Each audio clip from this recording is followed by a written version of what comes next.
Well, I think from the beginning of spring practice until the finale where we had the spring game on our 15th practice, I think the defense progressed along about normal, about how you progress when you put in a new defense and you put in a new scheme and a new system, and the players are learning new terminology, learning new techniques, new fundamentals. It never goes quite as smooth or as fast as you want it to go, but after 15 days and watching the film and watching the cut-ups, I've been pleased.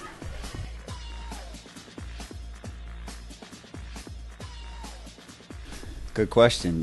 Defensively, what you try to do, and I tell everybody this every time I do an interview, is it's hard now in college football. The way the rules are set, the way the offenses go no huddle, and they're always up tempo and they're quick counting you all the time. It's hard to play defense. Not only do you have to stop them or to slow them down, but you also have to control yourself, because you get exhausted, you get fatigued, which hurts you mentally and physically when you play defense. So you have to be realistic when you set goals. I don't think you can say we're going to shut people out or we're going to hold them to 2 field goals and win the game 7-6. I think you have to accept the fact that they're going to move the football on you.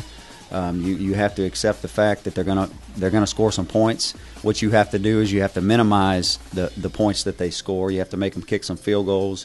You have to create some turnovers. You have to stop them in some unconventional ways. So your goals have to be realistic. And I'm not saying you give up 50 points a game or you set your goals at giving up 40 points a game, but you have to know that teams are going to score some touchdowns and they're going to kick some field goals. You just have to accept that. And I tell people that our main goal is to give our offense a chance to win the game at the end of the game. If that means we give up 23 points, then we give up 23 points. If it means we give up 30, then we give up 30. As long as we keep our offense and our football team in the game, then in my opinion, we'll have played good defense.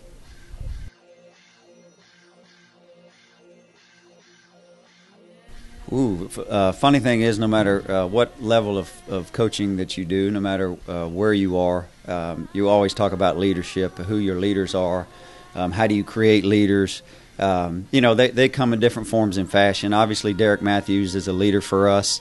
He started here ever since he walked on campus as a baby, and now he's in his 3rd year, and he has changed positions. He's now our Mike linebacker, but he's not a vocal guy. He's not a screamer and a hollerer, however you say the word. But he's done a good job. Had a good spring. Joey Mbu our nose guard has had a good spring, and he's a leader for us.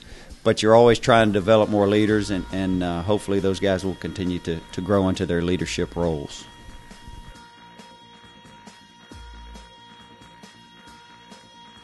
To me, successful defense kind of goes along with your goals, which we just talked about a minute ago. I'm not sure, going into the new league, you're not sure what kind of offenses you're going to get up and down across the board, because there've been so many coaching changes. There's been a lot of mixing and matches in conferences, so you don't know if it's going to be the Conference USA up-style offense like our offense is, or if it's going to be Rutgers, the Big Ten, 2-back power game. So you got to be flexible, and you got to be ready and prepared for all kinds of offenses.